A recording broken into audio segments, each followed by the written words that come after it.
Hello friends, welcome to my channel The Electrical Study, and today we are talking about the power factor and their facts like disadvantage of low power factor, causes of low power factor and power factor improvement. Power factor is a ratio of active power to apparent power. First of all, power factor ratio to active power to apparent power, and a for sinusoidal waveform, power factor is a cosine angle between voltage and current. Power factor is also the ratio of resistance to impedance, and power factor is angle between voltage and current is same like this cosine angle between voltage and current, and the power factor can get a value in the range of 0 to 1. Friend, this is the important part. The power factor does not below 0 and does not go for 1, and this is the formula: cos phi equal to active power upon apparent power. Power triangle and their formula. Power factor P F full form power factor होगी. Power factor cos phi भी होता है, angle between the voltage and current, cosine angle between voltage and current. And R upon Z also power factor, and P S मतलब apparent power, sorry active power oblique apparent power. And this is the triangle of power and relation of all three powers. And apparent power is also a combination of both the real power and reactive power. This formula also called a power triangle formula. Disadvantage of low power factor. Low power factor के नुकसान. Friends, the effect of operating a load at low power factor are due to the large required current at low power factor. कि लो power factor तब होता है तब हमारे पास large current की requirement होती है, वहाँ पे लो पावर फैक्टर होता है. Operating effect, the power factor due to large required current at low power factor. It means large current means required large cable, switch gear and appliance. भाई ज़्यादा current होगा, ज़्यादा हमें कंडक्टर मटेरियल ज़्यादा चाहिए होगा और हमें एप्लियंस भी ज़्यादा चाहिए होंगे. So large current means large copper loss. Large copper means large temperature, यानी कि temperature directly proportional to resistance. Temperature बढ़ा, रेसिस्टेंस बढ़ा, और टेम्परेचर कम हुआ, रेसिस्टेंस कम हुआ. और high copper loss means low efficiency. Efficiency equal होता है आउटपुट टू इनपुट. सपोज हमने आउटपुट, अगर हमारा नियर अबाउट इक्वल तो नहीं हो सकता खैर, लेकिन आउटपुट इनपुट के इक्वल नहीं हो सकता, लेकिन आउटपुट नियर अबाउट इनपुट के इक्वल हो सकता है. तो अगर output near about to equal है तो called good efficiency. And due to high copper losses the efficiency will be low. So low efficiency means large consumption. Large consumption means large cost. भाई जब ज़्यादा आप पावर सप्लाई को ज़्यादा use करोगे, ज़्यादा आपकी किलोवाट आवर जो यूनिट है ज़्यादा लगाओगे, तो ज़्यादा उसकी कॉस्ट बढ़ जाएगी. और लो इफिशियंसी का मतलब होता है कि large current means large voltage drop. भाई ज़्यादा अगर लोड आप चलाओगे तो अक्सर लोग बोलते हैं कि भाई वोल्टेज डाउन हो गए कि सब ने अपना अपना लोड चला दिया है. और पुअर वोल्टेज रेगुलेशन के अगर हमारा नो लोड से फुल लोड के बीच में जितना वोल्टेज ड्रॉप ज़्यादा होता है उतना ही हमारा पुअर वोल्टेज रेगुलेशन होता है. और this is the reason that the life of equipment will be shorted. कि जो हमारे इक्विपमेंट की जो लाइफ हो जाएगी वो भी शॉर्ट हो जाएगी. भाई ज़्यादा लॉसेस, ज़्यादा टेम्परेचर क्रिएट होगा तो उसका जो इंसुलेशन है वो ज़्यादा वीक हो जाएगा. और इंसुलेशन वीक होने का मतलब है कि जो इक्विपमेंट की हमारी लाइफ है वो भी कम हो जाएगी. Causes of low power factor. Low power factor के काजेज क्या हैं, किस कारण हमारा पावर फैक्टर लो होता है.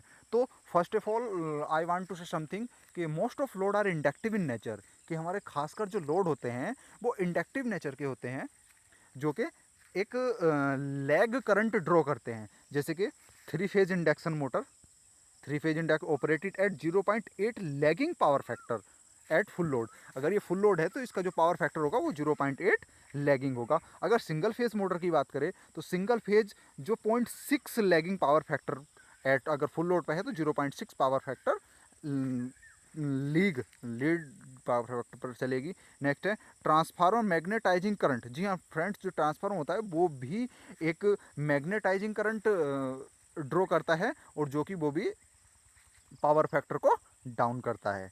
नेक्स्ट हो गया हमारे पास आर्क लैंप हो गया, इलेक्ट्रिक डिस्चार्ज लैंप हो गया, या इलेक्ट्रिक फर्नेस। इलेक्ट्रिक फर्नेस और electric motor like induction motor, both type, squirrel cage induction motor और slip ring induction motor, actually all the load of industrial and domestic purpose are inductive in nature, so that's draw large current.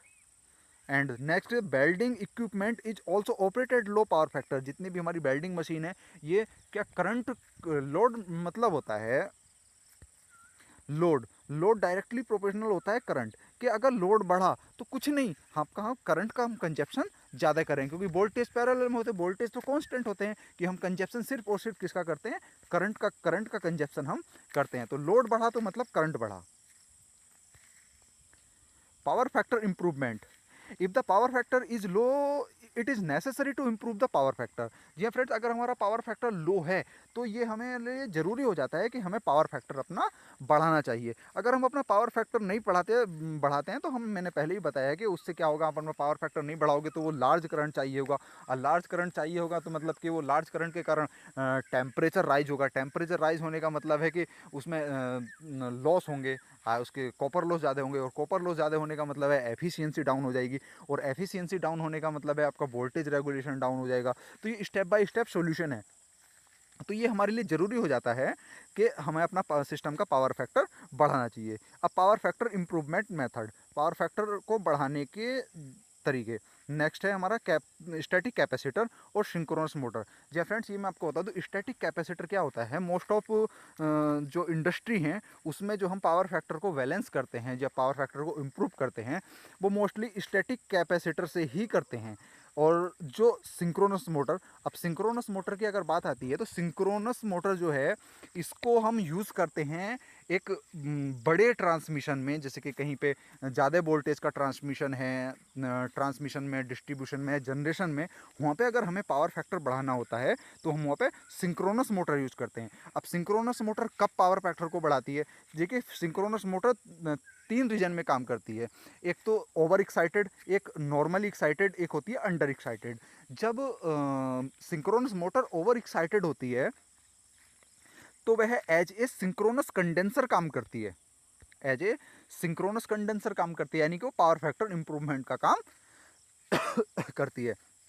Next होगा friends कि अगर वो under excited है, तो under excited है तो वो अपने जो जिस पर्पज के लिए है वो उस पर्पज का अपना काम करेगी। और सिंक्रोनस मोटर क्या है? सिंक्रोनस मोटर एक वो मशीन है कि synchronous motor run at synchronous speed but can not be affected by the variation of load. कि अगर हम लोड का वेरिएशन उस पर करते हैं, कम बढ़ती लोड डालते हैं, तो उस पर कोई उसकी स्पीड पर कोई इफेक्ट पड़ेगा नहीं। अगर आप मैकेनिकली लोड मोटर से कनेक्ट करते हैं तो भी उसकी स्पीड पे फर्क पड़ेगा। अगर आप लोड उस पर कम बढ़ती कर रहे हैं तो उस पर लोड का कोई फर्क नहीं पड़ेगा। अब सिंक्रोनस स्पीड क्या है? Synchronous speed is that type of speed that can not be affected by the variation of mechanical load. कि अगर आप मैकेनिकल लोड के बिना ही अगर आप उस पर कोई लोड बढ़ा रहे हैं, वही सेम प्रोसेस, तो आपकी स्पीड पे कोई फर्क नहीं पड़ेगा उसकी कैपेसिटी के हिसाब से। ऐसा नहीं है कि आप उसकी कैपेसिटी से हिसाब से ज़्यादा आप इलेक्ट्रिक लोड चला दो तो ऑफकोर्स वो वर्न ही होगी, स्पीड तो उसकी कांस्टेंट रहेगी। हमेशा कांस्टेंट स्पीड होती है सिंक्रोनस स्पीड, वो कांस्टेंट स्पीड होती है कि उसमें मैकेनिकल लोड, इलेक्ट्रिकल लोड का तो कोई इफेक्ट नहीं पड़ता है। अगर मैकेनिकल की बात करें तो मैकेनिकल लोड उस पर लगाओगे तो उसकी स्पीड पर इफेक्ट पड़ेगा। अब फ्रेंड्स नेक्स्ट बात करते हैं कि power factor improve bye static capacitor in single phase. कि अगर हमारे पास कोई सिंगल फेज कनेक्शन है और हमारा उसका पावर फैक्टर डाउन हो रहा है तो उसके कैसे इम्प्रूव करेंगे? तो फ्रेंड्स ये हमारे पास डायग्राम है सिंगल फेस का। कि सपोज हमारे पास, क्योंकि जब तक इंडक्टिव लोड नहीं होगा तो पावर फैक्टर डाउन हो नहीं सकता। पहली बात तो ये है। अगर हम यहाँ से इंडक्टेंस हटा देते हैं तो हमारे पास क्या हो जाएगा, रेसिस्टिव लोड हो जाएगा। और रेसिस्टिव लोड का पावर फैक्टर हमेशा यूनिटी होता है, ना कि 0 से 1 के बीच में वेरी नहीं करता है, वो हमेशा 1 होता है। तो उसमें पावर फैक्टर डाउन होगा नहीं, तो पावर फैक्टर बढ़ाने की हमें ज़रूरत नहीं है। एक्चुअली हम पावर फैक्टर बढ़ाते क्यों हैं? पावर फैक्टर हम इसलिए बढ़ाते हैं क्योंकि हमारा लोड इंडक्टिव है। इंडक्टिव लोड होने का कारण है कि हमारे लॉसेस जो है, हमारे पास यूनिट हमारी ज़्यादा खर्च होती है, तो उसको कम करने के लिए हम इसके पैरेलल में एक कैपेसिटर लगा देते हैं, जिसे हम स्टैटिक कैपेसिटर बोल रहे हैं। सी, और ये पैरेलल में लगाने से क्या होता है, ये लीडिंग करंट को, सॉरी, लीडिंग करंट को इंजेक्ट करता है और पावर फैक्टर को बढ़ाता है। अगर इसका फेजर डायग्राम देखें तो फेजर डायग्राम ये है कि हमारा जो कैपेसिटर करंट हमेशा लीड करेगा वोल्टेज से। और अगर सो कि क्योंकि उसमें लीडिंग करंट होता है, अगर लैगिंग करंट की बात करें तो लैगिंग करंट जो होता है वो हमारा वोल्टेज से हमेशा लैग करता है। ये वोल्टेज हो गया, तो आईसी लीड कर रहा है 90 डिग्री, ये राइट एंगल पे लीड कर रहा है। और जो हमारा था करंट कितना था, कि अगर जब हमने कैपेसिटर कनेक्ट नहीं किया था तो हमारा करंट कितना था, I1। और एंगल कितना था हमारे पास, φ2। सपोज अगर हमने कैपेसिटर कनेक्ट कर दिया तो हमारा क्या हुआ, लैग तो कर रहा है लेकिन उसमें जो हमारा एंगल है वो कम हो गया, यानी कि जो हमारा सेकेंडरी करंट है आईसी, ये आई टू हो गया, और एंगल कितना हो गया, फाई, यानी कि φ1 हमारा एंगल कम हुआ। तो यानी कि जो हमारा पावर फैक्टर है कोस फाई, वो भी हमारे पास कम हुआ कंपेयर टू I1 के।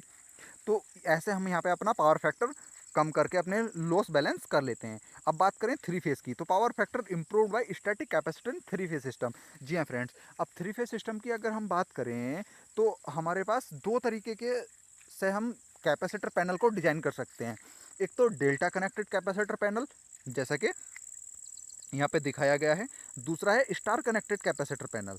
अगर हम डेल्टा कनेक्टेड कैपेसिटर पैनल की बात करें तो कैलकुलेशन लगभग सेम है। कैलकुलेशन में कैपेसिटी वैल्यू सेम उतनी आएगी जो जिसके लिए आपने डिज़ाइन कर रहे हैं, या जिसके लिए आपको डिज़ाइन करना है, या कितने लोड पे आपको चलाना है उसके हिसाब से। अगर आप करें डेल्टा कनेक्शन की, तो डेल्टा कनेक्शन में जो आपका कैपेसिटेंस होगा वो उससे 1/3 ऑफ स्टार कनेक्शन में जो आपका कैपेसिटर होगा उससे 3 गुना कम होगा।